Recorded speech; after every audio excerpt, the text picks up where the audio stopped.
राजा रावण का ही विनाश किया, राम का विनाश नहीं कर सकते। हम समझते हैं कि हमारी बुराइयों से, ऐसा करने से किसी दूसरे पर इसका बुरा प्रभाव होगा, उस पर होना हो, लेकिन हमारे ऊपर तो उसका बहुत बड़ा असर होगा। इसलिए वो कहना चाहते हैं कि ऐसी बुराइयों से बचें, बुरे लोगों के प्रति भी समता का भाव रखें, उनके प्रति भी क्रूरता का भाव ना रखें, क्रूरता का भाव ना रखें। आप समझिए उनके प्रति, हो सकता है आपकी सहजता से क्रूरता परास्त हो जाए, हो सकता है कि उसकी नफरत प्रेम में बदल जाए आपकी भावनाओं को देखकर, क्योंकि भावनाओं का भी अपने आप में बहुत बड़ा प्रभाव है। शत्रु को भी बदला जा सकता है, कमठ बदल गया भगवान पार्श्वनाथ की समता को देखकर, धैर्य को देखकर कि धन्य आपका, धन्य आपकी क्षमता कि हमने इतना बड़ा अपकार करने के बावजूद भी आपने क्या नहीं किया, मेरा अपकार नहीं किया। राजा शणिक को बदलने वाले वो मुनि इसी सिद्धांत से थे, मुनि ने कुछ नहीं कहा उनसे, ये सुन अपने आप में दंग रह गया कि मुझसे कुछ नहीं कहा महाराज ने, मुझे तो अभिशाप देना चाहिए थी, मुझे तो दंड देना चाहिए था, मुझे कुछ भी प्रतिक्रिया नहीं दी मेरे प्रति। ये देखकर आश्चर्यचकित रह गया, साष्टांग चरणों में गिर गया। तो इससे थोड़ी सी धैर्य रखने से हम सामने वाले को जीत सकते हैं, उसके मन को जीत सकते हैं, उसको दिल को जीत सकते हैं। समता बहुत बड़ा जीवन का है और उस समता को हम हमेशा बनाए रखें, जीवन की शोभा है। हमारे जीवन में धैर्य, पैसेंस खो चुके होते हैं, और जब पैसेंस ही हम खो चुके होते हैं तब उस घर में रहना, उन लोगों के बीच में रहना बहुत मुश्किल होता है। अब हम इस परिवार में रहते हैं, जब पेशेंस, थोड़ा सा पेशेंस आपके लिए बहुत कुछ दे सकता है, और थोड़ा सा अधैर्य, थोड़ी सी चंचलता जीवन को बड़े कष्ट ले जा सकती है। आपकी सुंदरता से भी कई गुणी सुंदरता गुणों की होती है। शरीर की सुंदरता गुणों की सुंदरता के सामने कोई मायना नहीं रखती है। हम समझते हैं शरीर की सुंदरता बहुत कुछ है, शरीर की सुंदरता से हम बहुत कुछ पा सकते हैं, क्षणिक प्रशंसा तो आपको मिल सकती है शरीर की सुंदरता से, लेकिन स्थायी प्रशंसा नहीं मिल सकती। आपके कोई अनुयायी नहीं हो सकते। गुणों की क्या हो सकती है? आप रास्ते में जा रहे थे और कोई बहुत सुंदर व्यक्ति मिला, बहुत सुंदर था, उस व्यक्ति आपसे कोई प्रतिक्रिया नहीं मिल गया आपके लिए, और एक व्यक्ति के पास आप गए, उसने पहुंचते ही आपका हार्दिक स्वागत, वंदन किया, भोजन के लिए पूछा, जो आवभगत होना चाहिए तो उसने पूरी की आपकी, और रास्ते तक आपको घर से अपने दरवाजे तक वेलकम रिसीव किया उसने, और आपको छोड़ने भी आया, और पूछा भी रास्ते में आपको कोई दिक्कत हो तो मुझे बता देना। यद्यपि वो शकल सूरत ठीक ठाक नहीं थी उसकी, ठीक थी, देखने में सुंदर नहीं था, क्रूर था। अब मैं पूछूं, दो लोगों में आप किसकी प्रशंसा करेंगे, किसको याद रखेंगे अपने जीवन में? उस व्यक्ति को रखेंगे बहुत सुंदर था, आपसे कुछ नहीं बोला, लेकिन उसकी सुंदरता पे पराजित हो गए, और जब उसी दूसरे के पास गए तो वो सुंदर तो नहीं था, लेकिन उसने स्वागत किया, जो उसने आपका आवभगत की, उसने शब्दों से बहुत अच्छी तरह से उसने बड़े से आपको बोला, ये जो व्यवहार उसने किया, तो इस व्यवहार को हम देख करके कब तक याद रखेंगे? हम जीवन भर इसको याद रखेंगे कि उसके पास गए थे, उसने इतना अच्छा व्यवहार किया था, और आप उसके घर भी गए थे, लेकिन उसने आपको कोई प्रतिक्रिया ही नहीं दी। तो सुंदरता कौन सी अच्छी लगी आपको? कौन सी सुंदरता? गुण की सुंदरता। वो शरीर की सुंदरता हो सकता है क्षणिक थी, कुछ समय तक रहेगी, इसके बाद क्या हो जाएगी?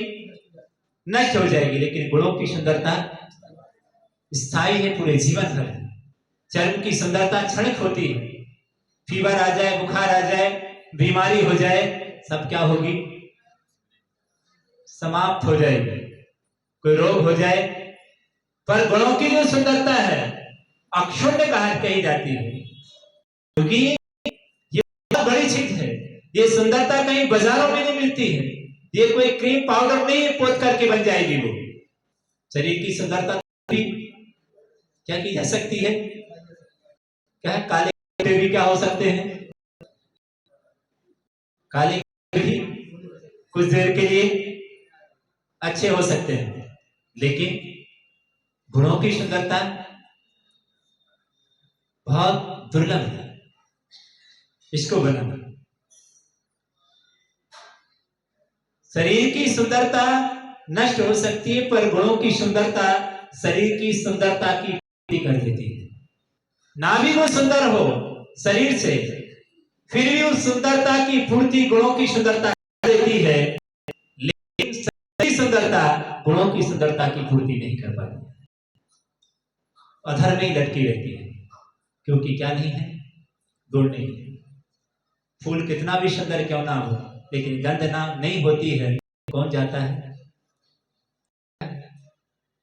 कोई कीड़े मकोड़े भी नहीं उसके पास जाते हैं, इंसान तो छोड़ो, क्योंकि क्या नहीं है?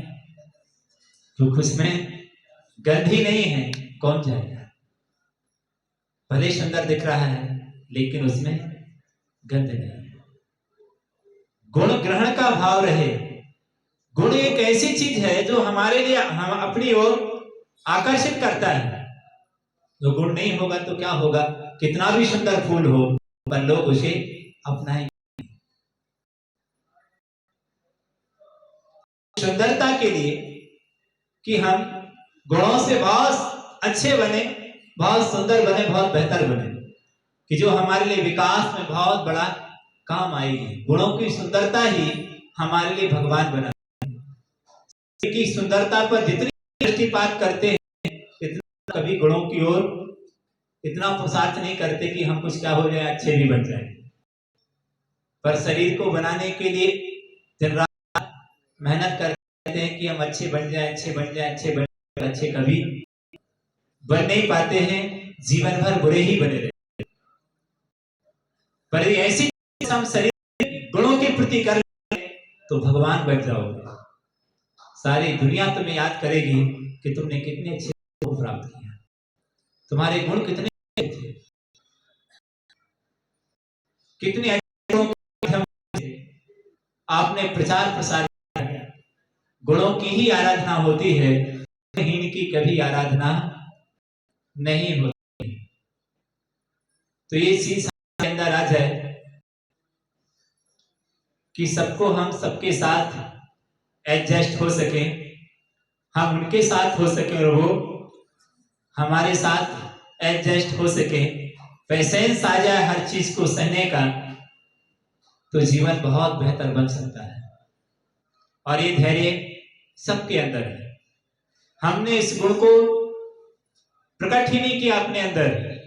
जरा जरा सी बातों पर उखड़ने लगेंगे, जरा जरा सी बातों पर भी लड़ाई झगड़ा करने लगेंगे, तो जीवन का आनंद खो बैठेगा। बहुत खुशी मिला थी आपको अपने जीवन से, लेकिन वो जीवन पूरा का पूरा बदतर हो गया। पूरा दिन बहुत अच्छा निकलता, लेकिन एक विकल्प को अपना लिया, पूरा दिन बदतर हो गया।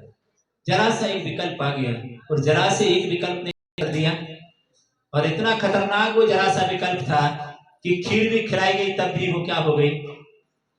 खीर भी फेल हो गई। जरा सा एक विकल्प दिमाग में आ गया। दिमाग का कचरा बहुत खतरनाक होता है, इसको साफ स्वच्छ रखना चाहिए कि दिमाग में कोई गंदगी प्रवेश ना कर पाए।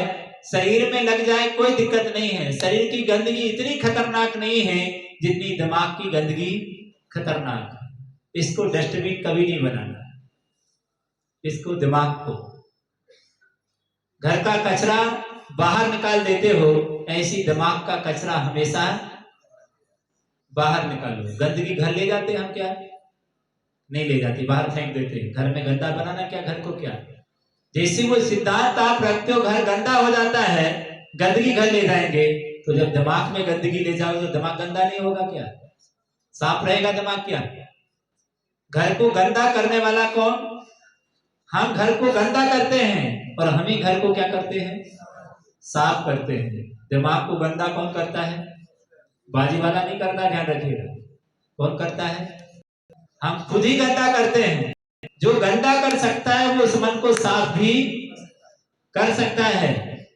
तो हम ये भाव बनाएं कि मन यदि गंदा हो जाता है, जिस बात से गंदा हुआ है, जिन कारणों से, उन कारणों को दिमाग से बाहर निकाले, मन क्या हो जाएगा?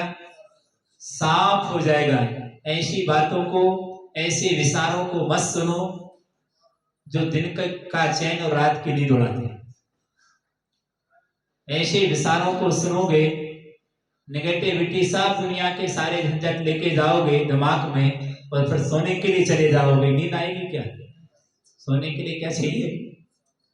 दिमाग हल्का चाहिए। टीवी, पंखा, लाइट सब देती, सोने जा रहे, कर दो, बंद कर दो, तब नींद आएगी। शोरगुल होगा तो कैसे नींद आएगी? आ नहीं सकती। दिमाग में शोरगुल हो रहा होगा तो नहीं आएगी। अंदर क्या चाहिए? शांति चाहिए। अंदर की शांति के लिए विकल्पों से बचने की कोशिश करो। ऐसे विकल्प मत पालो कि बेचैनी से कटे, और ऐसे विकल्प मत पालो कि रात भर कराहे, सुबह होगा होगा। नींद नहीं आएगी तो पूरी बीमारियां ग्रसित हो जाएंगी, पूरी जीवन भर परेशान रहोगे। इसलिए स्वस्थ रहने के लिए हमारे भगवान कह रहे हैं, मानसिक पवित्रता होना बहुत आवश्यक है। मानसिक रूप से पवित्रता बनाए रखें। मन डस्टबिन में कन्वर्ट ना हो। मन की साफ स्वच्छता ही हमारे जीवन की स्वच्छता है, और सारे सुख हमारे जीवन में निहित हैं। समता में सर्वभूतेषु। ये भावना कि भगवान जो हो रहा है और जो आगे होगा वो सब क्या होगा?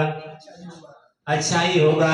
ऐसा सोचकर किसी भी चीज को दिमाग में जब तक है तब तक वहां से आए लो, उसको वहीं पर छोड़ दो। मैं सबका करता धरता नहीं हूँ, होता स्वयं जगत प्रणाम, मैं जग का क्या करता काम। इस भाव से कि मैं कुछ नहीं कर सकता, उसका भी अपना पुण्य है, अपना भाग्य है, हम किसी के भाग्य विधाता नहीं हैं। ऐसा सोच करके हम अपने मन की परिणति को बदलने की कोशिश करेंगे, और अच्छे भावों के साथ में अपने आप को स्वस्थ कर पाएंगे तो धर्म कर पाओगे, पूजा कर पाओगे, भक्ति कर पाओगे, सब में मन लगेगा। और यदि तनाव हो गया तो सब कुछ क्या हो गया? किसी में भी तुम्हारा मन लगेगा। सब तुम्हारे लिए दुख के ही कारण देखेंगे। मन जब खुश नहीं होता तो सब कुछ क्या होगा? मन चंगा तो कठौती में गंगा। और मनी जब चंगा नहीं है तो भगवान शैतान देखेंगे, भगवान नहीं देखेंगे। कोई भी आपको उपदेश दिया जाएगा, आपको उपदेश सुहाएगा नहीं, क्योंकि मन क्या नहीं है? प्रसन्न नहीं है। इसलिए उसको प्रसन्न रखने की कोशिश करें, और प्रसन्न तभी हो सकता है जब सब पर मैत्री में सब देश ये भावना आ जाए। किसी से वैरम मध्यम न केड़ भी, किसी के प्रति भाव नहीं है, सब में समता का भाव है। इसी भावना के साथ अहिंसा